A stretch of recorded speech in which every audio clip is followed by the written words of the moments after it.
সামনে সুউচ্চ একটা ভবন।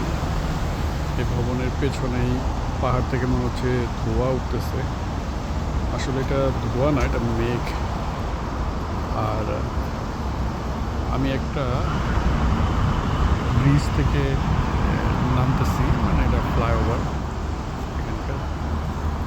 সো দেখে মনে হচ্ছে পাহাড়টা খুব কাছে, এবং আমি নামতেছি যে একটু পরে গিয়ে পাহাড়টা ধরতে পারবো, এরকম মনে হচ্ছে। আসলে এরকম আরও অনেক দূর থেকে এরকম মনে হচ্ছিল। যত কাছে যাচ্ছি পাহাড়ও তত মনে হচ্ছে যে দূরেই আছে।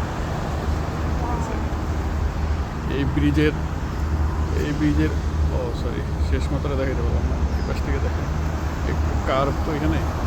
যাই হোক, এই ব্রিজটা হেঁটে আসতে 10 মিনিটের মতো সময় লেগেছে। সো 10 মিনিট আগে থেকে ওই পাশ থেকে যখন দেখতেছিলাম তখনও এরকমই লাগতেছিল যে মনে হয় আরেকটু সামনে গেলে আমি পাহাড়টা ধরতে পারবো। এখন ব্রিজের শেষ মাথায় চলে আসছি, একদম শেষ মাথা অলমোস্ট। তো এখান থেকেও ওই অতটুকু দূরেই দেখাচ্ছে। যাই হোক, আল্লাহর একটা অপূর্ব সৃষ্টি। আর সেই সৃষ্টি পাহাড় এগুলোকে ইউটিলাইজ করতে পারছে এই হংকংয়ের মানুষ, হংকং গভর্নমেন্ট। এই পাহাড়ের সাথে